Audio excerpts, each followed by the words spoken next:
ज्ञान को नष्ट करता है। तो इसको आप जो है पहले जीतो, हाँ, काम शत्रु को जीतो इंद्रियों से। तो इंद्रियों से जो है इसको आप हटाओ, इंद्रियों को अपने अधिकार में करो, है ना। फिर भगवान के इंद्रियाणि पराण्याहु, इंद्रियां बड़ी बलवान है, तो बड़ा कठिन कार्य है इंद्रियों को भी बस में करना।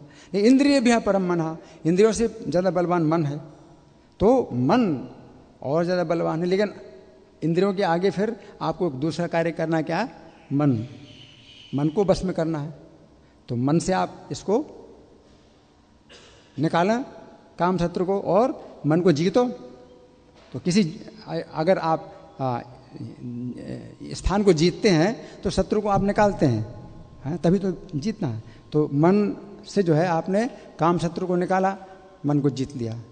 हाँ, तो इंद्रियाणि पराण्याभु इंद्रियभ्यः परम मनः, मन से स्तूपना बुद्धि, और मन से परे बुद्धि है। तो अभी बुद्धि में है काम शत्रु, तो बुद्धि से भी अब निकालो। अभी मन से निकाल लिया आपने काम शत्रु को, मन को बस में कर लिया, अभी बुद्धि में है काम शत्रु। तो मन से तू परा बुद्धि, बुद्धि है परतस्ता, और बुद्धि से भी परे, बुद्धि से भी ज्यादा बलवान काम शत्रु, बुद्धि से भी आगे है। तो एवं बुद्धि परम बुद्ध्वा, तो बुद्धि से भी परे जान करके काम शत्रु आपकी बुद्धि से भी ऊपर है। तो क्या करना है आपको, भगवान की कृपा से संस्थभ्यात्मान आत्मना, तो भगवान की जो है जो सेवा है उसके द्वारा जय शत्रु, इसको आप जो है जीतो। तो यहाँ जही का मतलब वध करना ही है, काम शत्रु का वध करो, है ना। तो काम भी जो है प्रेम में बदलता है, तो ये भी कहा जाता है काम भी जो है नष्ट नहीं होता है, ये क्या बन जाता है, प्रेम बन जाता है ना। जैसे कि दूध में जो है खटाई का विकार आता है तो दही बन जाता है ना। तो अब दूध से दही बना, तो उसी प्रकार से प्रेम, जो कृष्ण प्रेम हमारा है, तो हमारा नित्य सिद्ध कृष्ण प्रेम, तो प्रेम हमारा, कृष्ण प्रेम हमारा अंदर है, लेकिन वो क्या हो गया है, रजोगुण की खटाई के योग से क्या बन गया है, काम बन गया है। तो ये दही बन गया, दूध से दही बन गया। अब दही से दूध कैसे बनाए, नहीं बना सकते, लेकिन यहां पर काम से प्रेम बना सकते हैं। यहां पर वो जो है दही का उदाहरण अब नहीं आ रहा है, तब तक तो आता है कि दूध से दही बन गया, खटाई डाला, तो प्रेम में जो है रजोगुण की खटाई मिलने से काम में बदल गया, प्रेम ही काम में बदल गया। लेकिन अब ये काम जो है प्रेम में बदलने के लिए आपके पास जो विधि है, तो एक विधि है कि इससे दूध, दही जो है दूध में बदल जाए। प्रभु जी, जो मनसष्टानी इंद्रियाणी प्रकृति स्थानी कर सती, तो इंद्रियों के साथ मन क्या आत्मा को प्रकृति की ओर खींचता है, प्रकृति स्थानी कर सती, ना मनसष्टान इंद्रियाणी भगवान कहते हैं जीवात्मा के लिए कि ममे वांसो जीव लोगे जीव भूता सनातना। तो मेरा अंश है जो जीव भूत अवस्था में है ना। एक ब्रह्मभूत अवस्था होती है और दूसरी जीव भूत अवस्था होती है। तो इस भौतिक जगत में जो है मेरा जो अंश है ये जीव भूत अवस्था में है। ममे वांसो जीव लोगे जीव भूता सनातना। अंश क्या है, सनातन अंश है। सनातन अंश का मतलब है कि हमेशा अंश रहा, हमेशा अंश रहेगा। आप पानी की बूंद का उदाहरण नहीं दे सकते कि पानी की बूंद, जैसे पानी का अंश है तो पहले पानी थी, बूंद नहीं थी, तो पानी से बूंद बन गई, फिर बूंद, फिर पानी बन गई। तो इस तरह से नहीं है। भगवान कहते हैं सनातन अंश, तो जीवात्मा भगवान का सनातन अंश है। तो तुलना की जाती है कि जैसे हम बूंद हैं और वह भगवान समुद्र हैं, तो अंतर हमारा इस तरह से है। लेकिन ये अंतर हमेशा रहता है, जबकि बूंद और समुद्र में अंतर नहीं रहता। बूंद, तो मायावादी लोग जो है इसका उदाहरण देते हैं कि भाई बूंद समुद्र मिल गई, एक हो गई। तो इसी प्रकार से हम भी भगवान के अंश हैं, तो भगवान में मिलकर एक हो जाएंगे। लेकिन भगवान यहाँ पर नहीं बता रहे कि ऐसे एक हो जाएंगे। बूंद समुद्र का जो मिलना है, ये जड़ वस्तु का जो है ये उदाहरण है यहाँ पर। तो जो चेतन जीवात्मा है तो ये भगवान का अंश है, बूंद की तरह अंश है, और भगवान समुद्र की तरह हैं। लेकिन यहाँ पर इस तरह से मिलना नहीं होता है कि एक हो जाए कभी। क्यों? सनातन अंश क्या है, सनातन है। मम्बे वांसो जीव लोगे जीव भूता सनातन है। तो जीवात्मा मेरा जो है सनातन अंश। तो अब ये नहीं कह सकते आप कि पहले हम भगवान के साथ एक थे, फिर जो है कुछ विस्फोट हुआ या जो भी हुआ, हम भगवान से अलग हो गए और बाद में फिर से हम भगवान बन जाएंगे। जैसे मान लो ये गिलास पानी है तो कई बूंदें बन जाती हैं, आप उसका स्प्रे करते हैं तो कई बूंदें बन जाती हैं, और फिर वो जो इकट्ठा करके फिर पानी भी बन सकता है? तो इस तरह की व्याख्या लोग करते हैं कि भाई हम भगवान से आ गए तो भगवान नहीं रहे, भगवान खत्म हो गए, हम अंश जो है भगवान के अलग हो गए, भगवान से भगवान खत्म हो गए और आगे चल करके हम सब मिलके भगवान बन जाएंगे। तो ऐसा नहीं है। सनातना मनसष्ठानि इंद्रियाणि प्रकृति स्थानि कर्षति। तो मन और जो इंद्रियां हैं तो षष्ठानि छह को जो है ये भोगना चाहता है। प्रकृति स्थानि कर्षति, प्रकृति में स्थित हैं ये मन और 5 इंद्रियां, ये 6 के 6 जो है जो वस्तुएं हैं ये प्रकृति में स्थित हैं, और वो जो है कर्षति यानी भोगना चाहता है। तो मन और इंद्रियों को भोगना चाहता है ना। तो मन को भोगने का मतलब ये है, मन की इच्छा के अनुसार आप भोगना चाहते हैं, और मन कहता है भोगो भोगो, तो आप मन को भोग रहे हैं, आप इंद्रियों को भोग रहे हैं। तो इंद्रियां शत्रु हैं, मन शत्रु है, और आप भोगेंगे उसको तो आपको कष्ट पहुंचाएगा। शत्रु को भोगेंगे तो कष्ट पहुंचाएगा। इंद्रियां शत्रु हैं, मन शत्रु है, लेकिन शत्रु वास्तव में काम शत्रु है। इंद्रियों में काम शत्रु है, इसलिए इंद्रियां शत्रु की तरह कार्य करती हैं। लेकिन काम शत्रु निकल जाता है इंद्रियों से तो इंद्रियां भी अपने जो है अनुकूल कार्य करती हैं। इंद्रियां स्वतः कृष्ण की सेवा में लगती हैं।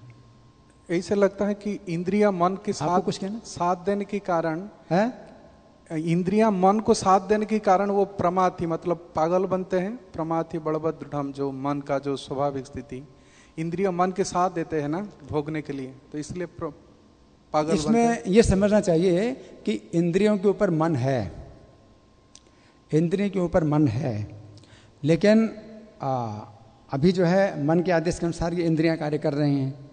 लेकिन भगवान कह रहे हैं कि आप शास्त्र और गुरु के आदेश के अनुसार आप जो है इंद्रियों को जीतिए। मन अपने आदेश के अनुसार इंद्रियों से काम करा रहा है, लेकिन आप शास्त्र साधु गुरु साधु शास्त्र के अनुसार आप जो है इंद्रियों को आप जो है चलाइए। तो इस प्रकार से आप इंद्रियों को जीतिए। और अभी मन में है आपके काम शत्रु। मोहन प्रभु कुछ बोलना और किसी को? इनको दीजिए।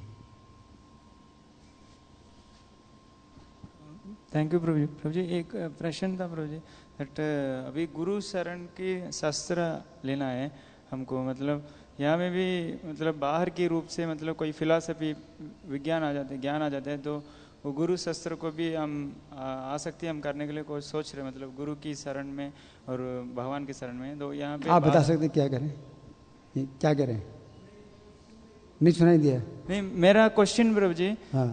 गुरु चरण हरि चरण का हम लेना है, उपासना करना है, लेकिन बाहर के रूप से तो फिलॉसफी है, जो ज्ञान है, वो ऐसे हमको मतलब आसक्ति से निकालता है, मतलब दूर करता है। तो उसको हम उसी को ये शस्त्र से जोर लेना है या और कुछ करना है? यहाँ पर कहा गया है कि गुरुर हरेर चरण उपासना। तो एक अर्थ ये भी है कि गुरुर हरेर यानी हरि ही गुरु हैं, उनके चरणों की उपासना करिए, तो भगवान के चरणों की उपासना करिए। दूसरा अर्थ ये भी है कि गुरु के चरणों की उपासना करो या हरे के चरणों की उपासना करो। तो कोई व्यक्ति जो है गुरु की सेवा में आसक्त हो जाए तो भी उसकी रक्षा हो जाती है, और कोई व्यक्ति कृष्ण की सेवा में आसक्त हो जाए उसकी भी रक्षा हो जाती है ना। तो इस तरह से भी जो है मतलब इसका अर्थ निकलता है कि आप जो है अस्त्र का प्रयोग करिए, और मन जो है शत्रु है, इसके लिए आप अस्त्र का प्रयोग करिए। तो जैसे उपासना करने का मतलब ये है, जैसे मंगल आरती में आप आते हैं तो ये उपासना है, ये अस्त्र है।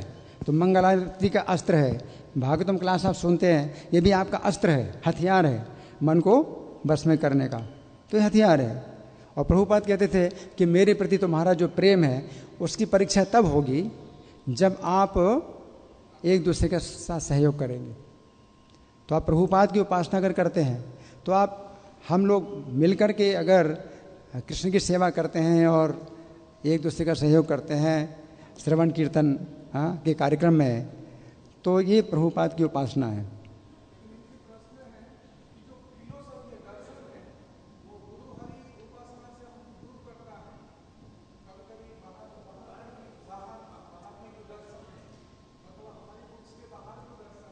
नहीं, यहाँ पर गुरु का मतलब क्या है? गुरु का मतलब होता है जो परंपरा से जिसने ज्ञान प्राप्त किया, एवं परंपरा प्राप्तम एवं राजस्व विदु, है ना। भगवान कहते हैं कि तद्विद्धि प्रणिपातेन परिप्रश्नेन सेव्य उपदेक्षन्ति ते ज्ञानम ज्ञाने तत्वदर्शिना। तो ज्ञानी तत्वदर्शी ज्ञानी है। तो जो शुद्ध ज्ञान भगवान का संदेश आया है और वो परंपरा के द्वारा आया है जिसमें कि कोई परिवर्तन नहीं हुआ, तो वो अस्त्र है। तो प्रभुपाद ने जो है वो अस्त्र का प्रयोग किया तो कितने लोग भक्त बन गए। तो प्रभुपाद के पास अस्त्र यही था, श्री चैतन्य का संदेश था। उन्होंने कहा कि मैंने इसमें कुछ जोड़ा नहीं है और कुछ निकाला नहीं है, तो ये जो है कार्य कर रहा है, लोग भक्त बन रहे। तो अस्त्र जो है मतलब वो है, उसको उसी रूप में आप जो है प्रयोग करिए, है ना, नहीं तो उसकी धार कुंठित हो जाएगी, है ना। तो अगर आप कुछ अपना जोड़ते हो तो उसकी धार जो है कुंठित हो जाएगी, तो फिर वो जो है अस्त्र का काम नहीं करेगा। तो हरि गुरु का मतलब है कि हरि का जो संदेश है गुरु के द्वारा प्राप्त हो रहा है। गुरु का मतलब ये भी है कि अपने से जो और भी सम्मानित हैं, जैसे चैतन्य चरितामृत में सबसे पहले ये है, वंदे हम श्री गुरु श्रीयुत कमल श्रीयुत पद कमलम श्री गुरून् वैष्णवांश्च। तो क्या है, एक तो श्री गुरु के श्रीयुत पद कमलम, उनकी वंदना करता हूँ, श्री गुरु के चरण कमलों की वंदना करता हूँ। फिर श्री गुरून, बहुत से गुरु और भी हैं, है ना, तो वो भी बहुत सम्मानित हैं। हमारे गुरु की तरह और भी सम्मानित गुरु हैं या गुरु परंपरा के आचार्य हैं। श्री गुरून, तो वो भी बहुवचन में, एक वचन में श्री गुरु, एक वचन में श्री गुरु, वंदे हम श्री गुरु श्रीयुत पद कमलम, श्री गुरु के चरण कमल की वंदना करता हूँ। तो ये एक वचन है श्री गुरु। फिर श्री गुरून, बहुवचन, बहुत से गुरु हैं, है ना। फिर वैष्णवांश, बहुत से गुरु नहीं हैं लेकिन वैष्णव हैं, तो हम उनकी उपासना करें। वो भी है, जैसे कि राजा इंद्रद्युम्न थे, तो अपने आश्रम में वो तपस्या कर रहे थे या भगवान का भजन कर रहे थे। अगस्त्य मुनि आए और वो देखते नहीं हैं, उठते नहीं हैं, भजन में लगे हैं। तो क्या हुआ, दुर्घटना हुई, अपराध हुआ, ठीक है ना। तो इस तरह से भी अपराध होता है, ये भी गुरु अपराध है, ये भी गुरु अपराध है। अगस्त्य मुनि आए थे तो उनके तो जो है वो सम्मानित हैं, वो राजा हैं, क्षत्रिय हैं, हालांकि तपस्या कर रहे हैं लेकिन तो भी क्षत्रिय हैं, और वो अगस्त्य मुनि ब्राह्मण हैं और बहुत सीनियर ब्राह्मण हैं, तो वो आए हैं, वैष्णव हैं, तो उनका भी आप सम्मान करें। तो ये भी उपासना है। गुरु की उपासना का मतलब ये भी होता है ना, कि हमें बहुत से भक्तों के द्वारा भी हमें ज्ञान प्राप्त होता है ना। तो हम सब एक दूसरे के गुरु हैं, मैं आपसे भी कुछ लेता हूँ, सीखता हूँ, आप मुझसे सीखते हैं, तो एक दूसरे के गुरु हम भी हैं सब, है ना। बोधयन्तः परस्परम कथयन्तस्य माम नित्यम तुष्यन्ति च रमन्ति च। तो बोधयन्तः का मतलब दूसरों को, एक दूसरे को परस्पर बोधयन्तः यानी सिखाते हैं, है ना। कथयन्तस्य, और चर्चा भी करते हैं, चर्चा भी करते हैं। तो परस्परम का मतलब है हम एक दूसरे के भी परस्पर क्या हैं, गुरु हैं। या प्रीति लक्षण, इसको प्रीति लक्षण कहते हैं, बराबरी का जो है प्रीति लक्षण है। गोयम आख्याति पृच्छति, आप बोलते हैं, पूछते हैं, तो वो भी जो है क्या है, प्रीति लक्षण, है ना। तो हम भक्त लोग जो है मिल करके, तो वो प्रभुपाद की उपासना है। प्रभुपाद के प्रति अगर आपका प्रेम है तो इसकी परीक्षा इसी में होती है कि आप परस्पर क्या करते हैं, बोधयन्तः परस्परम कथयन्तस्य। ये प्रभुपाद ने ये सोसाइटी बनाई इसीलिए, कृष्ण की चर्चा करने के लिए। तो हम लोग परस्पर एक दूसरे से कृष्ण की चर्चा करें, है ना। तो प्रभुपाद बोले हैं कि my key of success is to accept my spiritual master's order as my heart and soul. आत्मा और हृदय की तरह उसको ग्रहण करने के कारण उनकी सफलता प्राप्त हुई. तो ये भी प्रभुपाद का आदेश यही है, प्रभुपाद के प्रति प्रेम. आप बहुत प्रेम करते हैं, खूब नाचते हैं, खूब उछलते हैं प्रभुपाद प्रभुपाद, लेकिन भक्तों के साथ में जो है क्या है, आप द्वेष करते हैं, है ना. जो श्रवण कीर्तन में लगे हुए उन भक्तों के साथ द्वेष करते हैं, तो वो प्रभुपाद के प्रति वो प्रेम नहीं माना जाएगा, है ना. तो प्रभुपाद की उपासना का मतलब यही है कि हम एक दूसरे की जो है सहयोग के साथ में हम जो है श्रवण कीर्तन के कार्य करें. धन्यवाद. ग्रंथराज श्रीमद् भागवतम की जय. श्रील प्रभुपाद की जय. राधा पार्षार्थी ललिता विशाखा गौर निताय.